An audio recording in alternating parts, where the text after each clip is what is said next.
Hoy vemos esto, final de Reca aguda. La próxima clase vamos a hacer el manejo de líquidos y desequilibrio hidroelectrolítico y terminaríamos con manejo de líquidos y choque hipovolético y balance hídrico.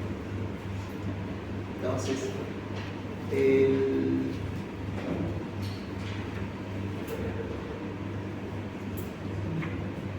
siempre nos hacemos esta pregunta: ¿por qué aprender esto de las diarreas? Esto prácticamente es algo muy común en la consulta, al igual que las infecciones respiratorias.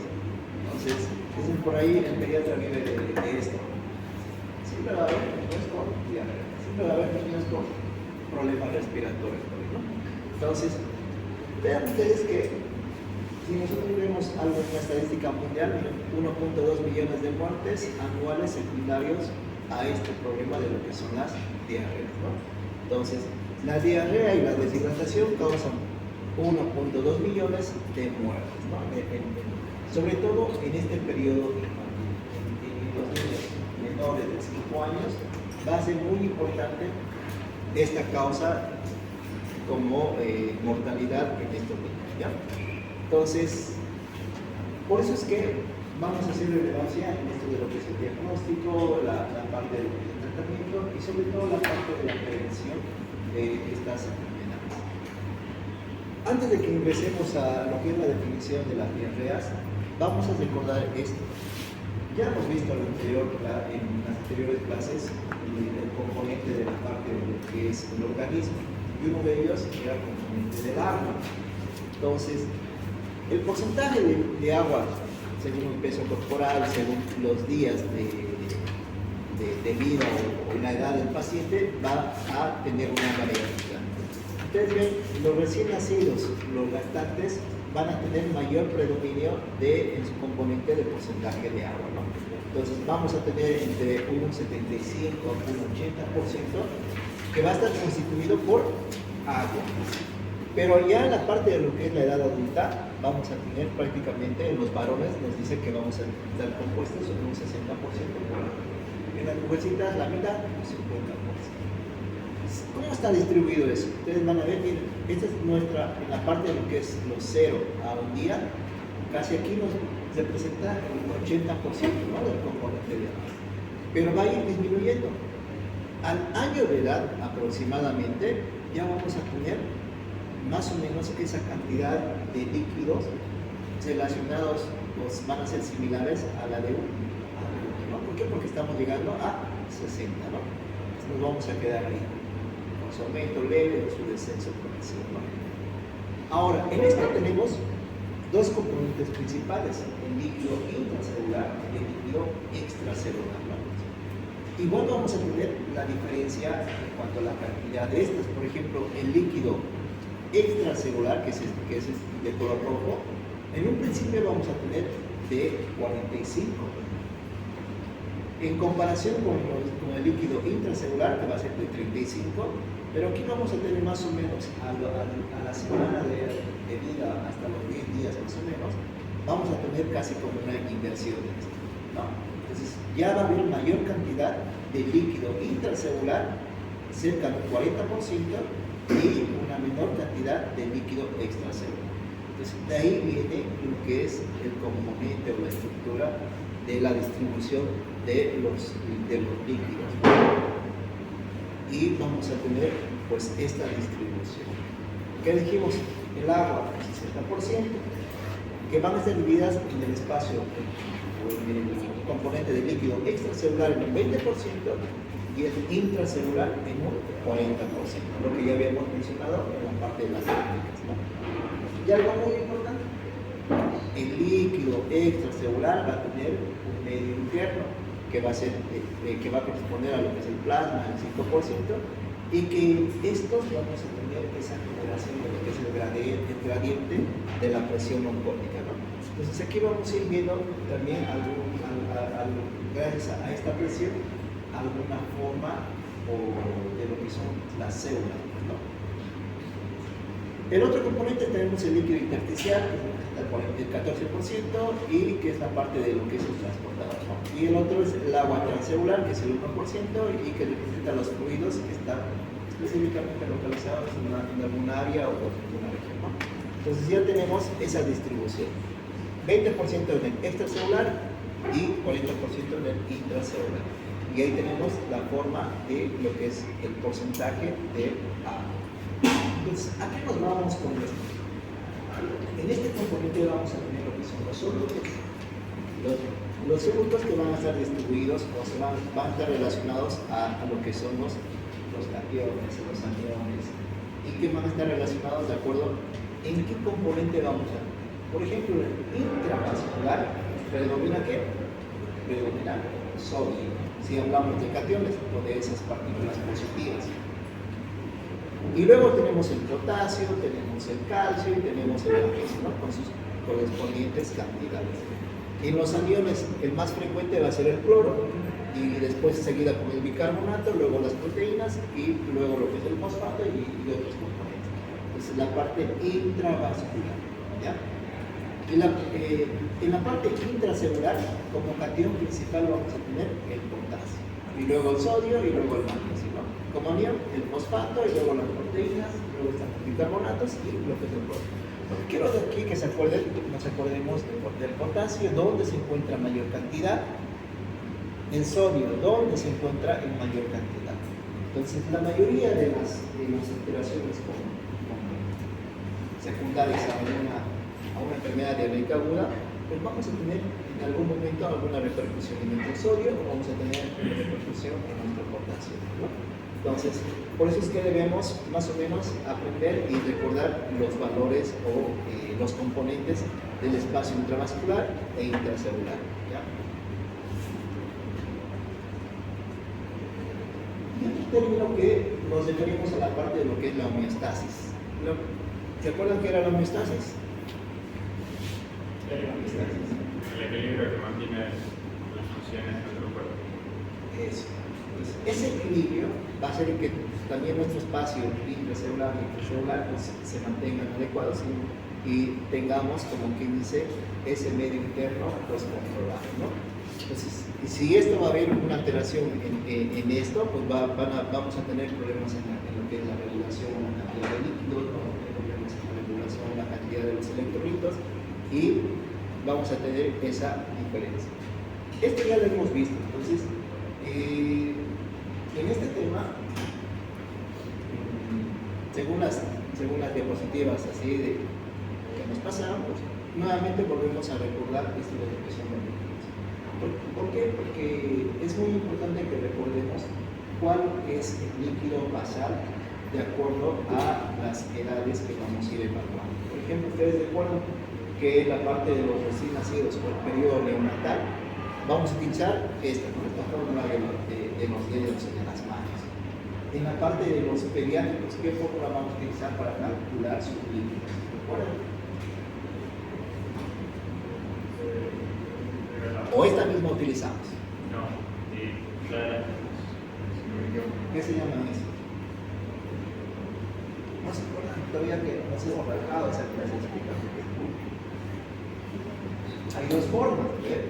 Que es el más clásico, el método de Foley-Darcega, y el otro por superficie corporal, ¿no? Entonces, dos formas de poder calcular los líquidos, pero a partir o fuera de lo que es el periodo neonatal. En el periodo neonatal vamos a calcular de acuerdo a estas manos. Incluso les dijimos, a ver, veamos sus manos. Entonces, ¿cómo calculamos? Lo que quiero que aquí se acuerden ustedes, acuérdense de esta fila nada más. Esta fila. La otra fila ya no lo van a ver ustedes.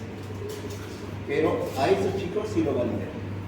Recién nacidos de término que pesen más de 2.500 gramos. ¿Cómo calculamos los líquidos? Empezamos con 60. Y, como les dije en el anterior, creo que no sé. Si yo les digo, este chico tiene 4 días, ¿cuánto de líquido le corresponde?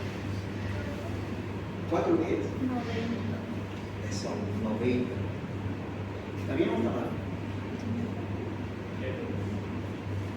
Hagan con sus manos. Hagamos las manos. 70, 80, 90, 40. Levanten sus manos. Vamos a levantar la mano, no van a ser asaltados por si acaso. Tenemos hasta aquí 6, ¿verdad? 5, 6. 60. Empiezan con 60, entonces tenemos 60. Cada día vamos a aumentar 10. Segundo día, tercer día, 80. cuarto día, quinto día, 100. sexto, 110. séptimo, 120. octavo, 130. noveno, 140. décimo. 150, ¿no? Hasta los 10 días ya vamos a llegar a esta capacidad, 150. Con que lleguen a este 150, somos felices.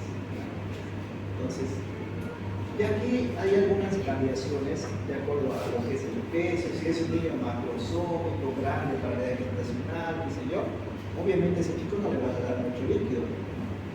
Si es un recién nacido prematuro extremo, etc., ese necesita más líquido, le vas a dar más líquido. Entonces, por eso hay esta variabilidad. No las vamos a mencionar todos estos componentes, pero lo que quiero que ustedes se acuerden de esto.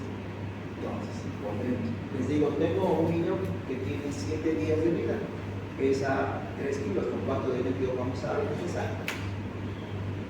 7 días. Esos 7 días. ¿Cuánto? 120 dijeron por ahí.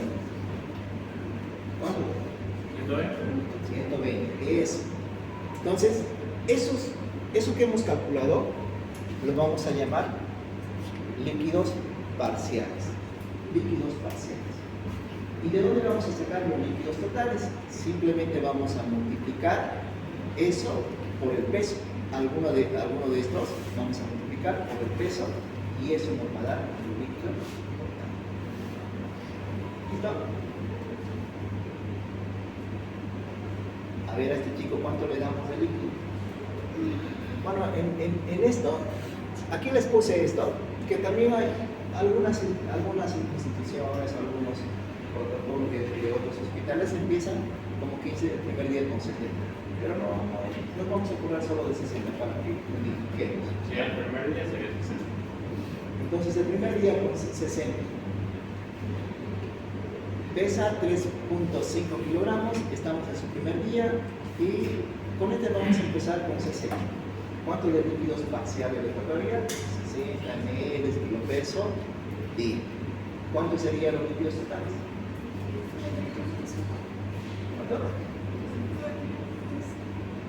Ya, a ver, multiplicamos 3.5 por 60. ¿Cuánto le sale? 210 ml día, que sería los líquidos totales. Por ejemplo, a este chico, por decir, a este le estamos calculando por 70, ¿cuántos serían sus totales? Si le calculamos por 70. 245. Entonces, ahí tenemos. Entonces, si este le vamos a empezar con 70, nuestros totales van a ser 245 ml. Ahora, ¿de dónde salió este 10.2? Lo que ya ustedes saben, les hemos mencionado. Estos 245 ml le vamos a pasar en 24 horas, vamos a dividir entre 24 y nos sale 10.2 ml por hora. Pues cada hora tiene que entrar esta cantidad y vamos a llegar a esta cantidad total en esos 24 horas. Ahora pasamos a esto, y esto también ya lo hemos hecho. Entonces, ¿qué les habíamos mencionado? Que nos aprendamos esto, ¿no? Para en los primeros 10, 100, 50 y 20. 100, 50 y 20. Pero de esto tienen que acordarse que esto vamos a utilizarlo a partir del peso de 3.5 kilogramos. Más de 3.5 kilogramos entran a este método. Pero si es menos, ¿ya? Entonces, si es neonato, no es para neonatos, ¿ya? Entonces, de 3.5 a 10 kilogramos, los primeros 10 kilogramos, los segundos 10 kilogramos van a ser desde 11 y 20 kilogramos, y los terceros o la parte adicional va a ser mayor a 20 kilogramos. Y les habíamos dicho 100, 50 y 20, ¿no? Y estos son los requerimientos en ml equivalentes sobre 100 ml de agua, de sodio de 3, de potasio de 2 y la glucosa, pues, ¿no? Que tenemos que requerir, que es al 5%. ¿Cuánto le tocaría a este? Ya lo conocen.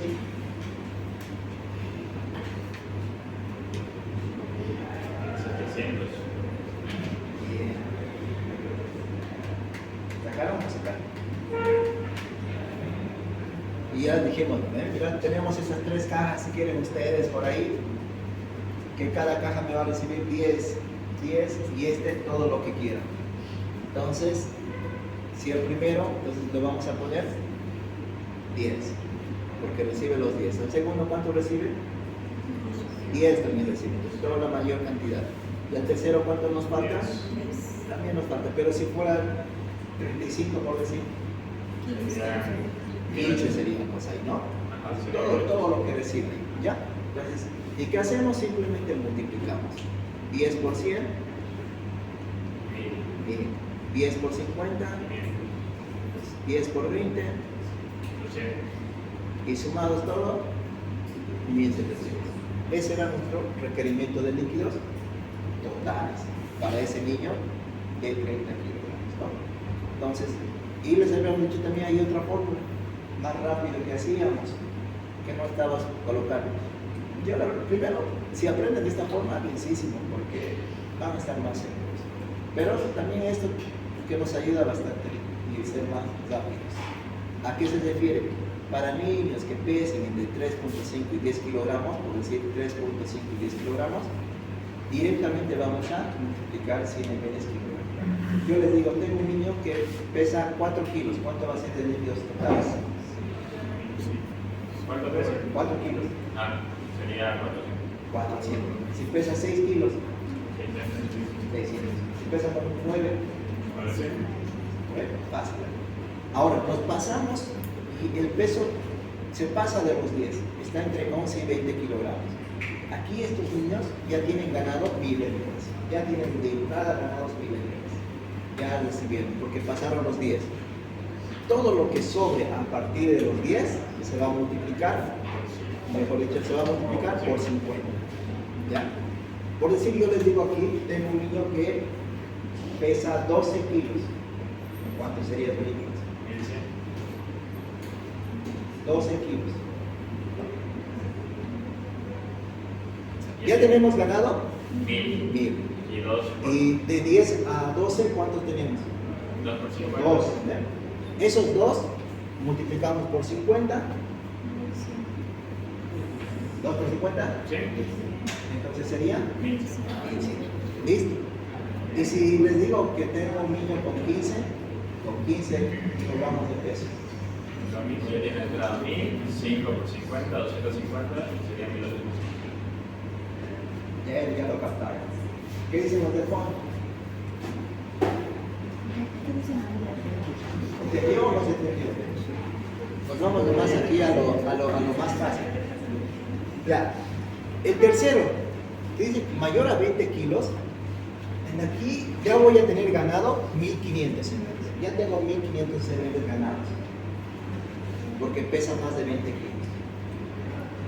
Sí, por decir, si yo tengo un niño que pesa 25 kilos, ¿cuánto de líquido le daríamos? ¿Qué dicen?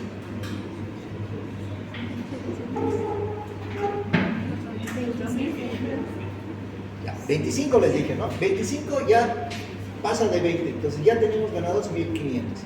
Entonces, de 20 a 25, ¿cuánto nos sobra? 5, ¿no? 5 por 20, 100.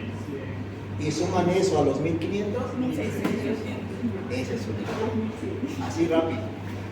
Por ejemplo, de este, 30 kilogramos, pasa más de 20, a ver. Entonces, ya tengo ganado 1500. ¿Y cuánto me sobra? ¿Me sobra cuánto? 10. 10 por 20. Y sumados a esto, 1700. Lo mismo. Entonces es así. Ya. A ver, de este. A la primera. 8 kilos. Sí. 800. No hay donde perder ese número. ¿Y dónde sale ese 33? Dividido entre 24. ¿Por qué le estoy dando el mes de sobra? Porque esto lo estoy pasando por una bomba de inflexión y me va a dar en el hora. ¿Ya? ¿Cuánto de líquido? 250. ¿Qué dicen los de fondo?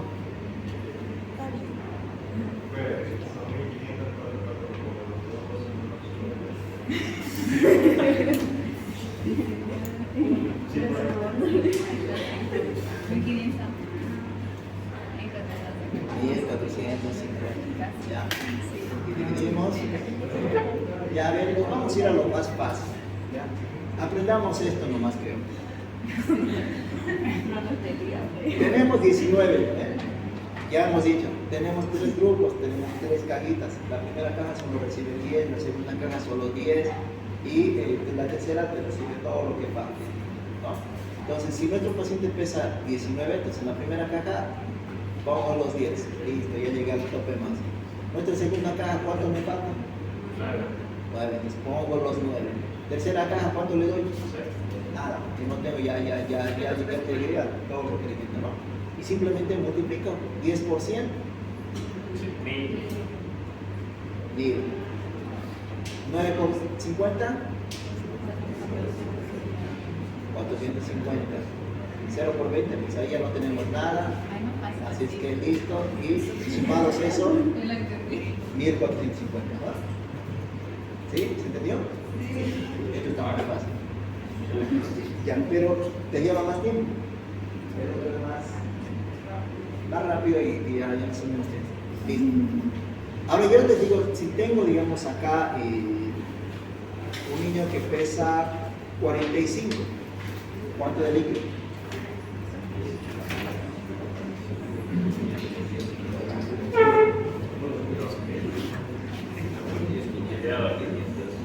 ¿Cuánto? 45. ¿Podemos utilizar la fórmula de la decisión? 2400.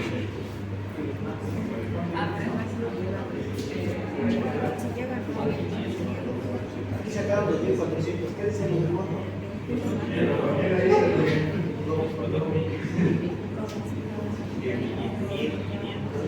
¿Cuánto?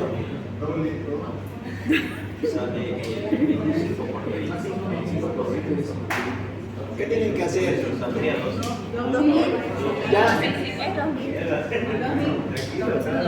Ya les dijimos, tenemos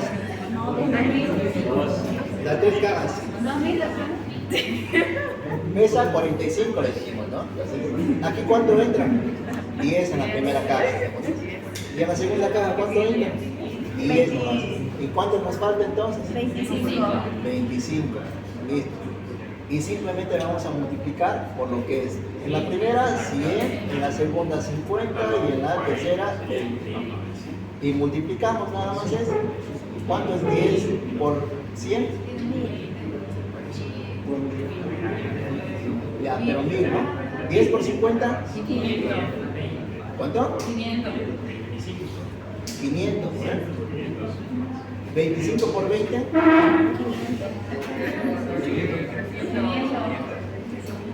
25 por 20. 500. Salió ya.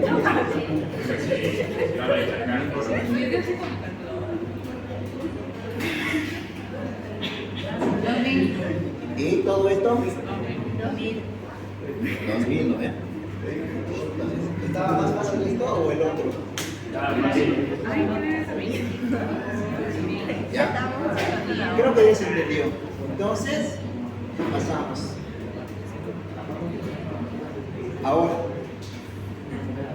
Y eso también tienen que recordar cuánto es el flujo de glucosa según la edad que está haciendo, si es uno de término, si es un prematuro. A uno de término ya habíamos dicho de 3 a 5 miligramos kilogramo minuto o de 4 a 6 miligramos kilogramo minuto, ¿no? En un prematuro puede ser un poquito más, de 6 a 8 miligramos kilogramo minuto. Entonces, esto es simplemente para que nosotros manejemos o controlemos la glicemia del paciente, ¿no? La tasa de difusión de glucosa. ¿Y cuáles son los requerimientos? Esto es importante para la siguiente clase, cuando hagamos los ejercicios o la reposición, tenemos que saber cuál es el requerimiento de sodio, 2 a 4 mil equivalentes kilopeso día, de potasio de 1 a 2 y de calcio de 100 miligramos kilopeso día. ¿Ya? Ahora, esto quiero que recuerden, en los recién nacidos, ¿qué habíamos dicho? que no vamos a darle sodio, no le vamos a dar potasio el primer día. Es más, ni siquiera el segundo día, ¿no? ¿Es por qué? Bueno, les mencionamos por si acaso. Hace un desequilibrio. Porque además estos recién nacidos están en proceso de adaptabilidad, los riñones no tienen esa funcionalidad específica todavía en su primer día, y vamos a producir alguna sobrecarga, vamos a producir alguna alteración. ¿Ya? Entonces, por eso, ¿de qué? Lo recomendable del sodio y el potasio debemos nosotros indicarlos al tercer día. Pero aunque hay algunas literaturas que dicen que el sodio podemos empezar desde el segundo día. ¿Ya? Pero yo quiero que se acuerden solo del tercer día, ¿ya? Para que así no cometamos errores. Bueno, Doctor, a la diapositiva anterior la puede retroceder, la del flujo de glucosa. El predeterminación. Gracias. ahora, ahí vamos a tener lo que son las pérdidas normales de agua. Pues vamos a tener varias formas de perder el agua. Por una vía urinaria, lo que son las pérdidas insensibles, lo que son la forma de lo que son las defecaciones. Y todo eso va a tener un porcentaje de pérdidas. Esto simplemente para que ustedes lo conozcan, no lo voy a preguntar, pero ustedes vean, en urinarias podemos perder el 60%, en las insensibles el 35%, en las fecales 5%, ¿no? Y todos sumados estos son el 100%. Podemos calcular eso según los ml kilogramo día o podemos calcular según la superficie corporal, ¿no? Entonces que tenemos esas formas de pérdidas. Aquí lo que es el balance hídrico, esta la vamos a hacer en la práctica, la vamos a hacer, no la vamos a hacer en la teórica, pero es importante que ustedes sepan también hacer un buen balance hídrico. Un balance hídrico que corresponda o que engloba a lo que son las pérdidas insensibles. Ya vieron balance hídrico en medicina interna, en urología. Yo me acuerdo que en urología nos da a ellos les bueno, no sé, hacían bastante relevancia en lo que son los líquidos. ¿Cómo se hace el balance? Son esas tablitas en las que se nota la entrada líquida, salida, se suma, hacen cálculos, si es que ha habido pérdida o no. Sí. Entonces, suman los líquidos que han ingresado, suman los líquidos que ha egresado, y la enfermera hace esa resta, como que dice, y este ha sido su balance. Pero ya saben, nosotros no vamos a hacer eso. Vamos a también aumentar ahí lo que son las pérdidas insensibles. Vamos a ser un poquito más específicos. ¿Cuáles son las partes de lo que son los ingresos? Aquí no hay dónde poner. Todo lo que entre por vía oral, ya sea por vía oral o por vía parenteral, lo que vaya a ingresar, pues se considera como ingresos. Los egresos, todas las pérdidas por la orina, por las heces, esto de lo que son las pérdidas insensibles, van a tener un componente de acuerdo a las características propias de ese niño por su edad y también por la patología que van a estar cursando tal vez, ¿ya? Entonces tenemos aquí estos diferentes grupos o diferentes parámetros. No les vamos a preguntar esto, pero para que ustedes simplemente la conozcan. La otra forma de calcular los líquidos era esta, según la superficie corporal. A algunos les va a parecer esto más fácil. La cuestión es sacar esto. Nada más, tú sacas la superficie corporal, ya la tienes ahí. ¿Qué tenemos que recordar? Menores de 10 kilos, vamos a utilizar esta fórmula. Si es más de 10 kilos, vamos a utilizar esta fórmula. Menos de 10 kilos dice peso por 4 más 9 dividido entre 100. En mayores de 10 kilos, peso por 4 más 7 dividido entre 90 más el peso. Entonces, simplemente recordamos eso y vamos a ir viendo.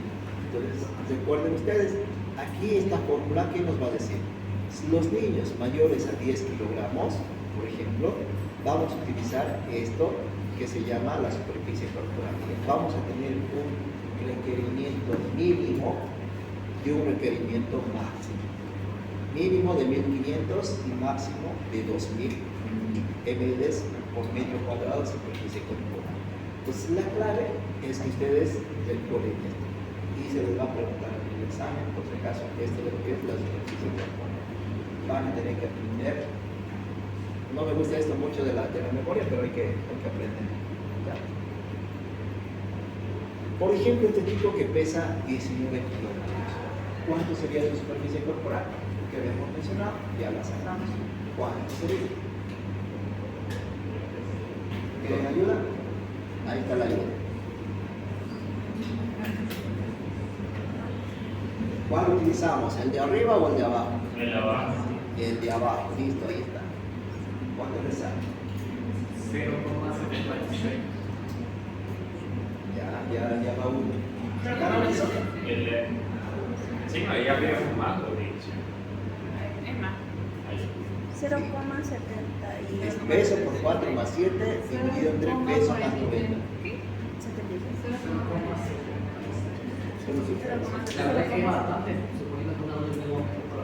Listo. Entonces, 0.76. Lo que hicimos simplemente peso 19 por 4 más 7, peso 19 más 90 y nos sale esto, 83 dividido entre 109, nos sale 0.76. Ahora, ¿cómo hacemos? Simplemente aquí vemos, ¿qué habíamos dicho? Tenemos un componente mínimo y un componente máximo. Estos 1500 multiplicamos por esta superficie corporal que hemos sacado y nos sale 1140 mm. Si queremos algo máximo, nuestro paciente está con diarrea, está con Severamente vómito, severo. y tú quieres mantener el líquido a lo máximo, le pones 2000. 2000 por 0.76 me sale. Pero uno de ustedes quiere ser como quien dice el verde y quiere sacar por ya sé, ¿cuánto le tocaría? 1400. Entonces le tocaría 1450. Está más o menos en la mitad entre esto y esto. Entonces no le estás como que dice dedicando con mucho, dedicando con menos. Entonces, lo que es un poquito más especificado nos puede servir más la superficie corporal. Esto la decide cada institución o cada servicio la forma de calcular, ¿no? Por ejemplo, en las terapias, la mayoría de las terapias utilizan según esto lo que es la superficie corporal para ser un poquito más específicos, etc.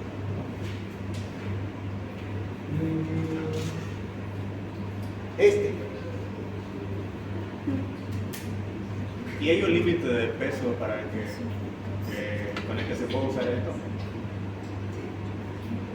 En Por realidad, ejemplo, por ejemplo, 0.57. Ya fue María. en realidad, esto es, primero, tenemos que acordarnos de 3.5, nuestro límite menor. Entonces, de 3.5, menos de 3.5, probablemente ese chico sea neonato y tengamos que manejarlo como neonato. Pero si pasa los 3.5, recién podemos utilizar la parte de lo que es el coligación. O si no, nosotros tenemos esto de lo que son los líquidos, si es más de 10 kilogramos, puedes utilizar según la fórmula, lo que ya habíamos mencionado. Yo saqué 0,5. Quiero que ustedes recuerden esto. Su compañero preguntó algo muy importante y que creo que es importante que aclaremos eso.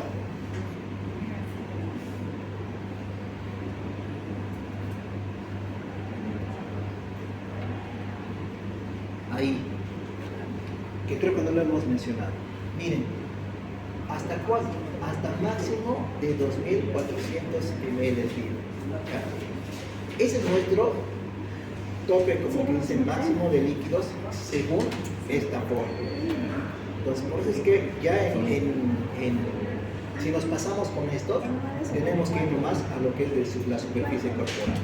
Entonces, el método de lo que es la superficie corporal, con esa no te vas a perder, porque le estás dando un cálculo de acuerdo a su peso y de acuerdo a su superficie corporal en metros cuadrados. Por eso es que muchos prefieren lo otro, porque no le vas a sobrecargar o no vas a, como quien dice, ser muy inespecífico al utilizar esta forma de cálculo de límites, ¿ya? Entonces, nos vamos a acordar. Pero bien tú. Bueno, creo que ya estamos bien en eso. Era 53. Que sí, era 0.53, ¿ya? Entonces, y lo que era multiplicar nada más por eso y nos salía el resultado. Ahora, las pérdidas de lo que son los líquidos, pues vamos a tener aquí lo que son normalmente, entonces, que son expresadas en ml por gramo día o también por la superficie corporal y metros cuadrados de superficie corporal. Insensibles 45, urinarias 60, las fecales 10 y todos esos pues nos va a dar esta suma. Y lo que es por superficie corporal vamos a tener un total de más o menos de 1500, ¿no? Incluida lo que son las peras insensibles. Este cuadro es muy importante que lo tomen en cuenta. Nosotros vamos a tener características como cuadros clínicos o ciertas patologías o eventos que van a hacer que nosotros tengamos que incrementar el líquido de los pacientes o que tengamos que disminuir el líquido. Por ejemplo, hay causas de aumento de las necesidades de agua a través de lo que es la piel, el calor radiante, la fisioterapia, la fiebre, el sudor, las quemaduras. Todo eso pues, nos va a, como quieres inducir, a un aumento de las necesidades de agua. ¿Ya? Entonces, por ejemplo, no sé si ustedes recuerdan cuánto. Si yo tengo un niño que pesa o que viene con una fiebre, por decir, de 40 grados, ¿será significante que yo vaya a aumentar la parte de lo que son los líquidos? ¿Cuánto porcentaje debería yo incrementar por cada grado centígrado mayor a 38? ¿Cuánto de por ciento debería aumentar los líquidos? ¿Les dijeron alguna vez? Por ejemplo, nosotros cuando vemos pacientes con fiebre que ha sido prolongada más de una hora y pasa más de 38 grados, por cada grado les vamos a dar un 10%. ¿Ya? Entonces un 10%, si es por decir 40 grados, ¿cuánto es el porcentaje le vamos a aumentar? 20%. 20%. Ese 20% lo vamos a calcular de acuerdo a los requerimientos y vamos a incrementar esa cantidad de líquidos a eso. ¿Ya? Entonces, pulmones, paciente que está con una taquimia, con una traqueotomía, diarreas, vómitos, succión nasogástrica, que estén poliúricos, algún drenaje quirúrgico, pues van a ser causas de aumento de necesidades de agua. Las causas de disminución de las necesidades de agua, el niño que esté en una incubadora, que la incubadora esté como que se regulando la temperatura por el niño, va a hacer que este niño no pierda mucha calor, ¿no? Entonces, ustedes van a ver que ahí nosotros a los recién nacidos, por ejemplo, les mantenemos en la incubadora no solo para controlar su temperatura, sino que también para que de alguna manera esto nos ayude también a incrementar el peso, porque una de ellas es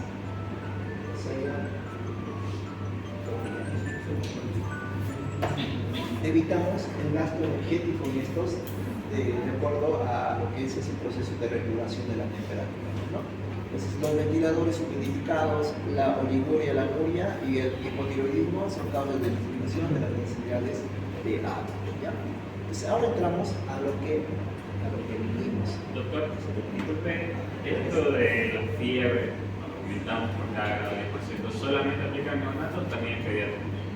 También en los pediátricos, sí. Finalmente en los pediátricos vas a encontrar más fiebre, Sí. porque los neonatos a veces encontramos fiebre, a no ser que en las primeras, cuando tenemos relacionado con el aporte de líquidos, los niños pueden hacer, por falta de aporte de líquidos, pueden hacer fiebre, por si acaso, pero no, generalmente van mucho a grados mayores de 38, pero podemos tener. Ahora, entramos a lo que es el síndrome diabético. Ustedes recordarán que es un síndrome. Síndrome es un conjunto de signos o síntomas caracterizados en este caso por ese proceso de lo que es la diarrea. Entonces, aquí, ¿qué vamos a tener? Si vamos a tener este cuadro, vamos a tener pérdidas tanto en el espacio intracelular y extracelular, vamos a tener pérdida de lo que son los líquidos, de los electrolitos, etc. Bueno, Pues aquí van a ser dos puntos importantes que tienen que ustedes diferenciar y recordar y preguntar tal vez en algún momento a la mesa madre para poder definir si estamos ante un cuadro diario, la consistencia y la frecuencia. Esas dos preguntas van a ser claves para que yo pueda definir si ese niño está con un cuadro o un síndrome diarreico, ¿ya? Entonces, ¿por qué? Se ha visto que hay pacientes que tienen alguna enfermedad específica, de alguna malabsorción intestinal, etcétera, que pueden tener varias deposiciones en el día y la mamá mismo te va a decir, es normal, siempre lo hizo así, digamos. Pero va a haber algunas mamás que te van a decir, no, cambió su consistencia, ahora está siendo un poquito más frecuente sus deposiciones. Bueno, entonces según esas características tenemos que llegar a definir si estamos en un cuadro con síndrome diarreico. Entonces, ¿qué nos dice la OMS? Nos dice que es el aumento del número de las evacuaciones, 3 o más deposiciones en 24 horas, tomando en cuenta que la disminución de la consistencia de las heces. ¿Ya? Entonces, aquí estamos un poquito más específicos. La define como la presencia de 3 o más deposiciones en 24 horas con una disminución de la consistencia habitual. Esta es la clave, habitual y de una duración menos de 14 días. Esta definición de menos de 14 días está haciendo o está aludiendo a esto, que es agudo, ¿ya? Diarrea aguda. Entonces, si se pasan los 14 días, ¿qué le voy a llamar? Andrológico, ¿no? Crónico. Entonces, o ¿qué vamos a hablar? Diarrea tal vez, bueno, aquí vamos a ir. Bueno, epidemiología, no hay donde ponerse aquí. Ya les habíamos mencionado que representa la alta mortalidad en los niños, especialmente en menores de 5 años y más aún en los menores de 2 años. Entonces, de 3 a 5 millones de menores de 5 años a nivel mundial corresponde a la mortalidad. Y pues prácticamente nosotros vamos a estar viendo esto, sobre todo en los países subdesarrollados en vías de desarrollo. Ahora, esto de la enfermedad diarreica aguda puede pasar en cualquier edad, pero tengan ustedes en cuenta que la mayor frecuencia de edades va a ser en menores de 5 años. ¿Ya? En menores de 5 años vamos a tener una predisposición a este evento y va a ser más grave en niños menores de 2 años. ¿Ya? Entonces, los lactantes y los niños menores de 5 años son los más predispuestos a desarrollar esta enfermedad y tener estas complicaciones, ¿no? Que es la deshidratación que le puede llevar a la muerte. Miren, en Bolivia es la primera causa de mortalidad en menores de 5 años, responsable de más de 7.000 muertes anuales en Bolivia. Y que dice, es la primera causa de internación en pediatría. Y lo que les decía a nosotros, esto viven los pediatras. Primera causa de internación en pediatría. Se presenta más o con mayor gravedad en desnutridos, a la vez lleva a agravarse pues por el mismo cuadro clínico que tienen, ya lo que se va a de la desnutrición y todo eso, pues obviamente tus pacientes van a tener una alta mortalidad por ejemplo. Entonces, 10% de las diarreas agudas evolucionan a diarrea persistente. Del 15 al 20% de las diarreas son disenterías. ¿Qué significa disentería? ¿Se acuerdan que cuando hablamos de disentería, a qué nos referimos? Diarrea puede ser como moco, pero lo más característico va a ser esa sangre que vamos a ver en esas deposiciones, ¿no? Y en Bolivia vemos casi frecuentemente también esa clase o ese tipo de deposiciones, sobre todo por esta bacteria, que da Shigella. Entonces ahí tenemos morbilidad cada año, 1.300 millones de episodios diarreicos en menos de 5 años. En Bolivia 30 niños mueren por diarrea y mortalidad 26.000 muertos por diarrea en menos de 5 años. Esto quiero que se acuerden, que recuerden, máquenlo y todo eso porque de aquí vamos a, como que dice, partir tal vez para poder pensar en lo que es esto de lo que es las enfermedades diarreicas agudas. ¿Cuál es el agente o el virus principal que va a causar una enfermedad diarreica aguda? El rotavirus es responsable más de la mitad de estos episodios, sobre todo en aquellos niños menores de 5 años, pero los más afectados, ¿quiénes van a ser? Los menores de 2 años. Fácilmente estos pueden hacer una deshidratación y pueden poder, como dice, llegar a la muerte, ¿no? Esto, acuérdense esto, ¿dónde aparece? ¿Qué tiempo aparece? Entonces, relacionen eso. Y seguramente no hace mucho, cuando estábamos en esa época de frío, había hartos niños con diarrea, increíblemente asociado a esto, ¿no? Mecanismo de transmisión, ya saben, pues, ciclo ano-mano-boca, los niños, esto de que los niños no amamantados son los que más van a sufrir esta patología, ¿no? Y la leche materna de alguna manera es una forma de protección a estos eventos. ¿Cuáles son los factores de riesgo de mortalidad infantil? En esto tenemos todo esto, ¿no? Bajo peso al nacer, vamos a tener una deshidratación grave, desnutrición grave, que sea lactante menor, fiebres elevadas, algún proceso de neumonía, y a aquellos países también en vías de desarrollo vamos a tener una característica social que va a incrementar esa mortalidad, ¿no? Ahora entramos a la clasificación. Aquí vamos a ver, esto de la clasificación es importante porque les vamos a preguntar, se clasifican de acuerdo a, digamos, etiología, se clasifican de acuerdo al tiempo o se clasifican de acuerdo a la gravedad del cuadro.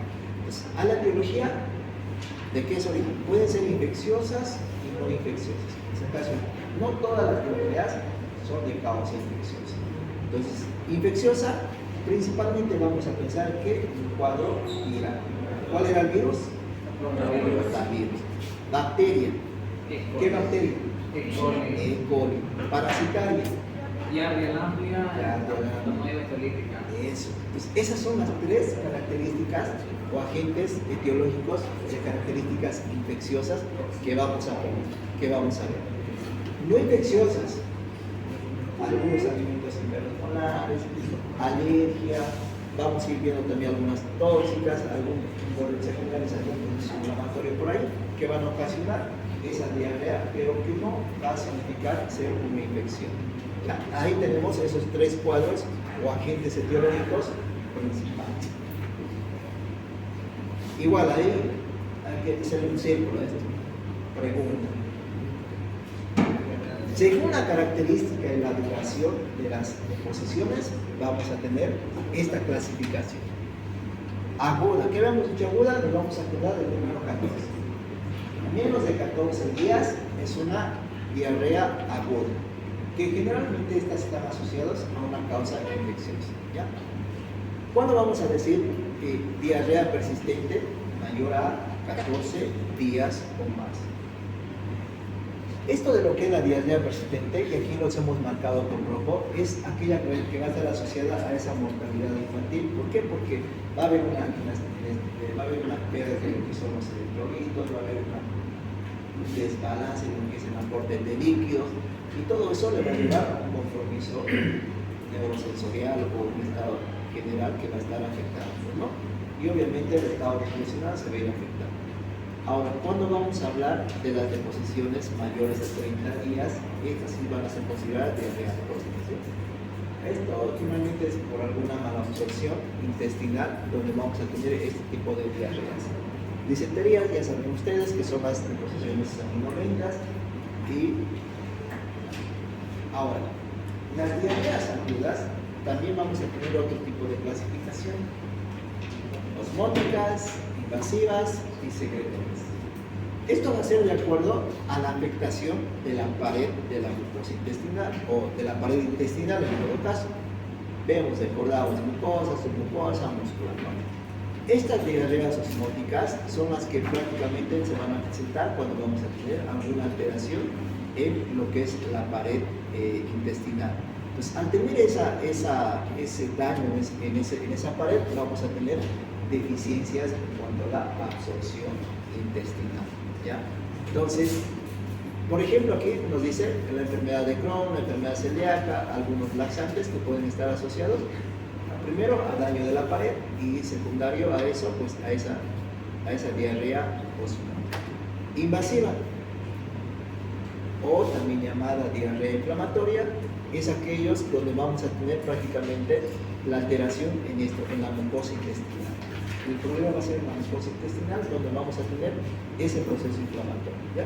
La secretoria, si no me indica diarrea secretora, vamos a tener el aumento de lo que es la secreción intestinal, que va a ser secundaria a los secretagogos, y aquí la pared intestinal va a estar, como dice, normal, no va a estar alterada. Simplemente vamos a tener a estos productos o a estos agentes que van a aumentar esa secreción intestinal. Entonces, ¿qué vamos a tener aquí? Prácticamente podemos tener, si va a haber un aumento de la secreción intestinal de agua y electrolitos, que van a ser secundarios generalmente por algunos agentes patógenos como bacterias o algunos microorganismos, ¿no? Y si tenemos este aumento de la secreción intestinal, pues nos va a llevar a una deshidratación. En esto de lo que son las osmóticas, ¿qué estamos teniendo aquí? Un daño de la pared. Entonces, ¿qué vamos a tener? Una disminución de la absorción. Entonces, ¿qué vamos a tener? Una retención de líquidos, ¿no? Y vamos a tener, pues, esa afectación de esa pared intestinal. Generalmente de causas infecciosas, donde vamos a tener una alteración en los enterocitos, y esto, el pH. El pH que se torna ácido. Entonces, por eso es que también las mamás que van a venir con sus hijos con enfermedades diarreicas agudas, probablemente te van a decir, doctor, mi bebé tiene una dermatitis de pañal, o sea, está muy rojo, ya está sangrante, etc. ¿no? Entonces, ¿por qué? Secundario a esto de lo que es la acidificación de esas deposiciones.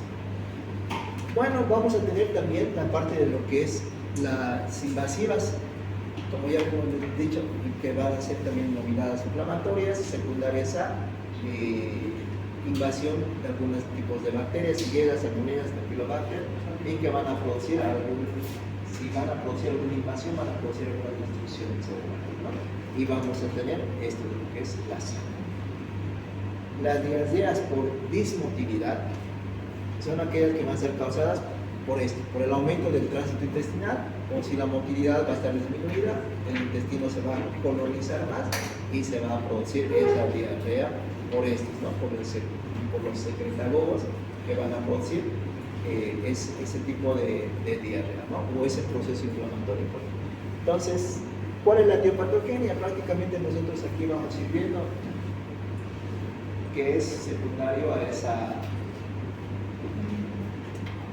ese mal manejo de lo que es la alimentación, pues, ¿no? La contaminación, que vamos viendo la transmisión fecal y oral, pues, ¿no? Entonces, y esta contaminación va a producir generalmente estos cuadros de diarrea, ¿no? Entonces, ¿cuáles son los agentes etiológicos?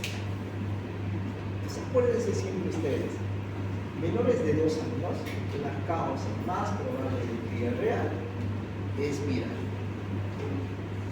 Menores de 2 años. Por eso es que vamos siempre, como quien se observando y diciendo, este chico tiene un año y ya su médico le dio un antiparasitario o le dio tal vez hasta lo que comúnmente utilizan, el comercializador. Entonces, vean ustedes, no tiene nada relacionado con la parte, digamos, según su etiología, según su edad, mayor o probabilidad de que este chico que es menos de 2 años sea de causa viral. Entonces, le vamos a dar medicamento a un niño donde estemos pensando que la causa de su diarrea sea viral, le vamos a dar algún medicamento mágico.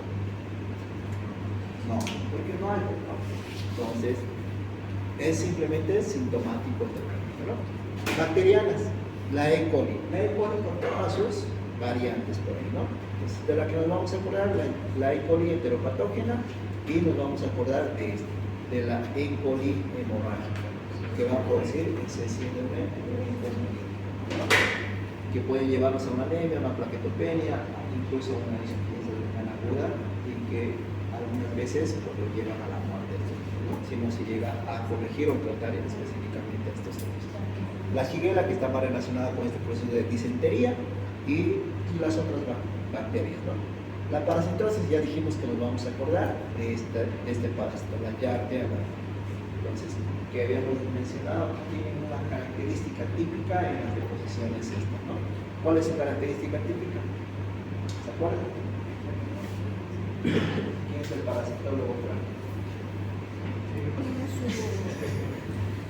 ¿Cuál es la característica de la vialidad?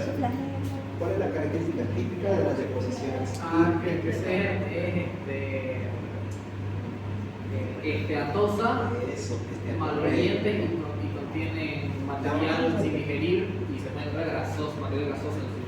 Eso te parece la su deposición parece aceitoso, parece casi como aceite, mucho aceite, y es maloliente, ¿no?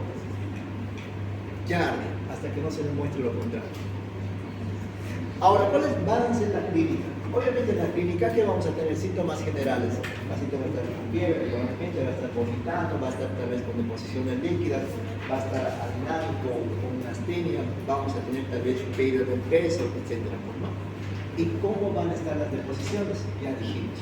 En las deposiciones los vamos a fijar cuál es su volumen, su consistencia y su frecuencia, ¿no? De acuerdo a eso vamos a definir si estamos ante un cuadro diarreico. Y la parte de lo que es las características de las deposiciones nos van a llevar a pensar en algún agente etiológico, ¿no? Entonces ya dijimos, menos de 2 años, aquí les pusieron 6 meses, pero menos de 2 años pensemos siempre en el etarismo. Peor si estamos en invierno, ¿qué dijimos? En el invierno normalmente se levante esto, ¿no? Entonces vamos a pensar en el etarismo. Una diarrea líquida fétida, pues puede ser una E. coli. Y una diarrea líquida con flatulencias o con esas deposiciones atorreicas, una diarrea, ¿no? Entonces algunas especificaciones con algunas características. Entonces, etiológico, ¿qué vamos a hacer para el diagnóstico? Obviamente le vamos a pedir, algunas veces vamos a hacer algunas pruebas específicas, como el ELISA. ¿El ELISA para qué? ¿Para qué enfermedad o para qué diagnóstico podría pedir?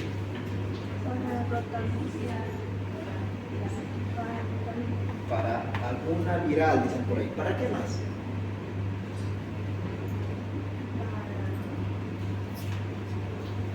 ¿Qué dice? Vimos el anterior. En realidad, el ELISA va a tener, si tú le pones, digamos, ELISA para Helicobacter pylori, ELISA para no sé qué, pues vamos a tener algunas características específicas, ¿ya? Entonces, el coprocultivo y el coproparasitológico en realidad va a depender también de lo que tú estés pensando. Por ahí, probablemente por esas características de posiciones, yo estoy seguro que es un parásito, por decir, pues, algunas veces en un coproparasitológico simple pues, no sale negativo. Entonces, en esos casos podríamos nosotros pedir un coproparasitológico seriado, que ahí un poquito me da más probabilidad de que encuentre algo por ahí, ¿no? Esto, el coprocultivo es muy importante que ustedes soliciten cuando tu paciente tenga principalmente alguna sintomatología de una sepsis, que esté presentando signos o síntomas de una sepsis. Entonces, ahí tenemos que ir sí o sí a buscar esto. Si tú ves que ese paciente está con deposiciones sanguinolientas, o sea, es un cuadro que se grave, tienes que pedir un coprocultivo. Por ahí hay alguna bacteria, un parásito por ahí que está produciendo eso, ¿ya? Características clínicas, ya sabemos. Tenemos que recordar el tiempo, la evolución, vamos a ir recordando las características de las deposiciones, de acuerdo a eso, pues vamos a ir clasificándolas, ¿no? Y el estado de hidratación, esto va a ser importante, ya en la siguiente clase la vamos a ver con más detalle. Según el estado de hidratación vamos a definir cuál va a ser nuestra conducta para el tratamiento. Si va a ser un plan A, un plan B, un plan C, de acuerdo a eso vamos a decidir. Laboratorio. Con esto quiero que se quede. Miren, ¿qué dice? ¿Será obligatorio pedir será obligatorio pedir laboratorios en estos pacientes con diarrea? Nos quedamos con esto. No hay ningún laboratorio específico obligado a que nosotros pidamos, ¿ya? Pero si tú piensas que tienes algún agente o algo que vayas a pensar en ese agente etiológico por ahí, pues ya vamos a ir pidiendo, pues, ¿no? Entonces, si es un menor de 5 años, ¿qué estás pensando? Que probablemente sea un rotavirus, ¿no? Entonces, sí, ya puedes pedir ahí una prueba para identificar un rotavirus, ¿no? Un coprocultivo, lo que les decíamos, si estamos ante un paciente con una disentería, por ahí un cuadro, digamos, comprometido, un paciente con un cuadro séptico, por ahí, hacerle un coprocultivo, porque de alguna manera te va a ayudar también para que puedas dirigirte con los antibióticos específicos, por ahí, ¿no? El seriado, cuando sospechamos una parasitosis, pues, ¿no? Y lo que se realiza, por ejemplo, la Yardia, uno de los estudios que podemos hacer es una ELISA para Yardia, ¿no? El hemograma y los electrolitos, gases en sangre, pruebas de función renal. Entonces, para poder identificar si hay algún compromiso, digamos, por ejemplo, en el hemograma, ¿qué vamos a ver en un paciente que estamos con diarrea? ¿Qué podrían ver ustedes en un hemograma? Vamos a ver En el hemograma, si es por parasitosis específicamente de INITO, encontramos aumento de eosinófilos y en el caso del laboratorio puede encontrarse IG elevada. Pues vamos a tener esas variaciones en cuanto a lo que son las células mononucleares, los mononucleares y lo que dicen por ahí.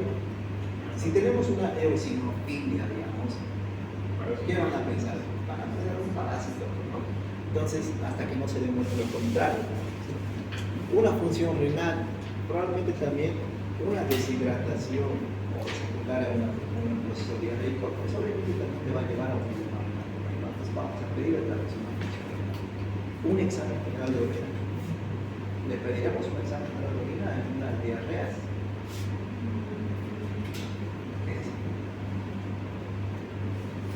Puede haber compromiso, puede haber infección urinaria por diseminación desde las más celular intestinal. Exacto. Y algunas veces van a ver ustedes que el único síntoma que tiene estos días es diarrea. No es ni fiebre, no es nada, diarrea. Y le haces un control parasitológico, le haces un control cultivo, todo normal. Y luego, por si acaso, dice que le haces un examen de orina y sale infeccioso. Es uno de los signos, los síntomas en este caso. Los signos puede ser que estemos pensando en una infección urinaria. Entonces, niño que tenga diarrea por ahí, si tiene 2 años, cuídame un examen para poder descartar esa asociación. Bueno, ya tenemos aquí todo lo que son los laboratorios por ahí. Entonces, ¿para qué le voy a pedir una gasometría en ese trabajo? ¿Por qué le pido una gasometría? El equilibrio ácido base. ¿Qué tipo de desequilibrio vamos a tener los pacientes que están con estas reposiciones? Una acidosis. ¿Qué tipo de acidosis? ¿Alcalina, metabólica? ¿Qué? Es una acidosis metabólica. ¿Y dónde voy a ver eso? Pues en mi gasometría. Ionograma, las pruebas de ELISA y todo lo que son estos estudios que vamos a ir pidiendo. Por ejemplo, hay un estudio que comúnmente, sinónimo de diarrea, dicen por ahí, hay que pedir un poco de caldo. Entonces, este examen está, por si acaso, simplemente está muy comprometido en que sí es muy determinante para que yo pueda definir si le doy tratamiento con algún antibiótico o no le doy con algún tratamiento con algún antibiótico. Entonces, ojo, las nuevas guías y los artículos incluso ya no recomiendan solicitar un topical de rutina, pero nos puede ayudar de alguna manera pues, a pensar en algún agente biológico por ahí. ¿Cómo? Por ejemplo, nosotros aquí, ¿qué nos va a ayudar a ver esto? Nos va a ayudar a valorar si la diarrea es secundaria o está asociada con un proceso inflamatorio o no está asociada con un proceso inflamatorio. Entonces, ¿qué vamos a ir viendo? Los leucocitos, ¿dónde están aquí los leucocitos? Estos leucocitos, si nosotros tenemos menos de 10 leucocitos por campo, vamos a pensar que no es inflamatorio. Entonces, ¿en qué vamos a ir pensando? Vamos a pensar tal vez de una causa vírica o virus, puede ser un rotavirus, incluso la Yardia también está asociada ahí, o el virus del polen, ¿no? Entonces, pero si yo veo aquí que estos leucocitos están súper aumentados, están más de 10 leucocitos por campo, voy a pensar de que se trata de un proceso inflamatorio. ¿Ya? Si se trata de un proceso inflamatorio, ¿qué voy a pensar? Voy a pensar en una shigella, una salmonellosis, o una salmonella, un campylobacter jejuni. Entonces, vamos a pensar en eso. Por ejemplo, en este laboratorio, ¿qué creen que, cómo la ven ese moco fecal? ¿La ven alterada o no la ven alterada? Moco sí contiene, dice. La consistencia sí es líquida. Estamos todavía tiempo. ¿Qué dice? ¿Le damos antibióticos o le damos?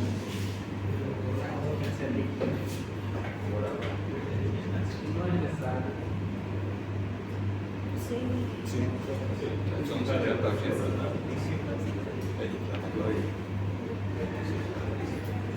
Bien. Algunos pueden decir, tal vez puede ser contaminado, ¿no? Pero moco sí contiene líquida, los leucocitos están más de 10 por campo. ¿Qué vamos a pensar? ¿Dónde estamos? Es más de 10 por campo. Es una inflamatoria. ¿Qué vamos a pensar? Shigella, disentería, salmonella. Entonces, las shigellas, ¿qué producen? Sangre, destrucción, ¿no ven? Pues puede ser. Y aquí tenemos eritrocitos, tenemos 4 a 6 eritrocitos. Flora bacteriana disminuida. Polimorfonucleares 98, mononucleares 12. Entonces, ¿dónde me voy a enfocar? Probablemente sea. Y a estos, ¿cómo los tratamos? Antibiótico. Entonces, más o menos nos puede orientar, pero ahí vamos, ¿no? Entonces, con lo que tengamos. ¿Ya? Este cuadro me gusta bastante, porque miren, aquí nos clasifica cuáles van a ser, como que decía, las causas principales de producir una diarrea aguda, una diarrea persistente y una diarrea crónica. A ver, acordémonos. ¿Cuándo decimos diarrea aguda? Menos de 14 días. ¿Cuándo decíamos diarrea persistente? Mayor a 14 días. ¿Cuándo decimos diarrea crónica? Mayor a 30 días. ¿No? Ya. Entonces, disentería, ya saben ustedes que es prácticamente deposiciones con sangre. Bien, si yo tengo un cuadro de estos con disentería, ¿qué voy a pensar? ¿Quiénes me dan esto? Una alergia a la proteína de la leche de vaca. Que esto es bastante común o bastante, digamos, hay bastantes casos que se asocian a esto. Y muchas veces les estamos dando antibióticos a estos chicos y sin embargo se trata de una alergia a la proteína de la leche. Entonces, ¿necesitarán antibióticos los chicos? No. Entonces, por eso es que, veamos, ¿qué nos vamos a pensar? Es una alergia alimentaria. Si queremos pensar en algo infeccioso, también no sé, a ver qué vamos a pensar. Enfermedades inflamatorias del intestino. ¿Ya? ¿Qué habíamos dicho nosotros? ¿Qué también va a estar relacionada a esta disentería? ¿Cuál era de las bacterias? Una shigella.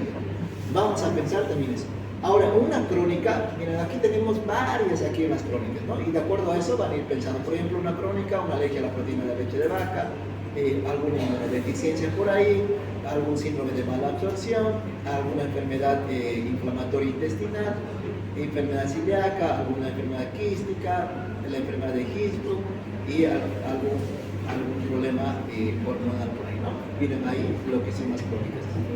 Las diarreas persistentes también tenemos bastantes, pero miren, las diarreas agudas solo tenemos unas cuantas, pueden ser iatrogénicas por algún medicamento, pueden ser por alguna alergia en la leche de vaca, pueden ser por alguna alergia alimentaria o puede ser por una enterocolitis necrotizante, ¿no? Esas son las diarreas agudas. Y este cuadro también es bastante, como que dice, que nos puede ayudar, bastante beneficioso. Miren, aquí podemos ver, según la edad, según la fiebre, si produce fiebre o no produce fiebre, según las convulsiones, diarreas, vómitos, sangre y algunas otras características. ¿Qué hacemos? Por ejemplo, si ustedes les digo, ¿Qué característica o qué diarrea, según el agente causal, puede estar cursando nuestro paciente con fiebre? ¿Qué pensaríamos? ¿Habrá o no habrá? Miren, fiebre mayor a 38.5, ¿quién nos va a dar? Entonces yo no voy a pensar después en las otras, miren, por ejemplo, rotavirus me dará. No voy a pensar en unos raros, y una E. coli enteropasiva varía, una E. coli enteropatónica clásica rara. Y por ahí les decimos, ¿alguno de estos agentes causales está relacionado frecuentemente con la convulsión? ¿Qué voy a pensar? La Shigella y la salmonella. La Shigella y la salmonella, ¿no? Alguna ocasional, ¿no? Pero las demás, nada. Entonces, más o menos así vamos a tener estas características para que podamos, como quien dice, recomendar, enseñar. Y de estos, ahí sería. ¿Cuál va a ser el tratamiento que vamos a hacer? Eso del tratamiento lo vamos a hablar en forma general, ¿no? Porque ya la próxima clase vamos a hablar de cosas específicas, pero aquí en el momento de lo que es la diarrea, pues obviamente que vas a tener que hidratarlo, pues este paciente, ¿no? Evitar que entre a esa deshidratación. En cuanto a los medicamentos, aquí sí hay que hacer bastante relevancia y les dejo tarea para su casa. Los antieméticos estarán recomendados para estos casos, para niños que están cursando diarrea. La próxima vez. ¿Por qué? Los antiespasmódicos estarán recomendados para estos niños. Ustedes van a escuchar que estos chicos que tienen diarrea, y ellos están asociados con vómitos, ¿no? Vómitos. Y la mamá te va a pedir sí o sí un medicamento para esos vómitos. Para mí, ¿qué antiemético conocen ustedes? Metoclopramida. Amberidad. Le podremos dar la metoclopramida a estos chicos así con una facilidad, sin ningún riesgo. ¿Qué produce?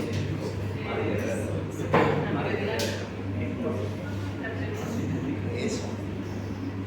Entonces, ¿y a qué nos va a llevar eso? Nos vamos a, como que dice, a dormir más o menos los pacientes, ¿no? Y incluso algunas veces hasta por el convulsión. Entonces hay que ir teniendo como que dice un poquito de cuidado, pero vamos a ir viendo. Dicen por ahí que lo mejor que podríamos utilizar si necesitamos un antimético. Anteriormente la relacionaban ese medicamento solo para pacientes oncológicos, pero ahora se ha visto que las nuevas revisiones lo primero que debías utilizar es esto. Ya, la próxima vamos a ir calculando lo que son las dosis. Antiespasmódicos, astringentes y analgésicos, ¿no? Entonces, todos esos medicamentos siempre como que se ponen antibióticos. ¿Será que le damos antibióticos? De acuerdo a la sospecha o al diagnóstico etiológico que vamos a ver, vamos a darles. La mayoría de en las infecciones ustedes van a ver, al menos cuando estén en provincia, en campo, diarrea o cotrimoxazol. ¿Qué es el cotrimoxazol? El trimestoprim, sulfamethoxazol. Entonces, vamos a ir viendo eso, pero tienen sus características específicas para utilizar esos medicamentos. Algunas medidas de apoyo: el ácido fólico, la vitamina A y el zinc sobre todo, que lo hemos puesto aquí con rojo, que también nos ayuda bastante en esto de lo que son las deposiciones de nutrientes. Y ahí tenemos lo que son las dosis, ¿sí? Menos de 6 meses a 10 miligramos kilogramo por 10 días a 14 días, mayor a 6 meses, el doble, 20 miligramos kilogramo por 10 a 14 días, y las dietas persistentes, el ácido fólico y la vitamina, que ya les hemos enseñado en la anterior clase cuáles son las dosis, ¿no? Y el tratamiento, ya saben, si llegamos a identificar el agente etiológico, va a ser lo ideal, y así vamos a tratar específicamente a estos pacientes. Campylobacter, eritromicina, de una forma ambulatoria, 40 miligramos kilogramo día, 7 días, cada 6 horas, ¿no? Y bueno, en algunos casos pueden utilizar también la citromicina, 10 miligramos kilogramo día por 10 días, o 5 miligramos kilogramo día, los 4 días restantes, fluoxetracciona, el ácido natriúrico.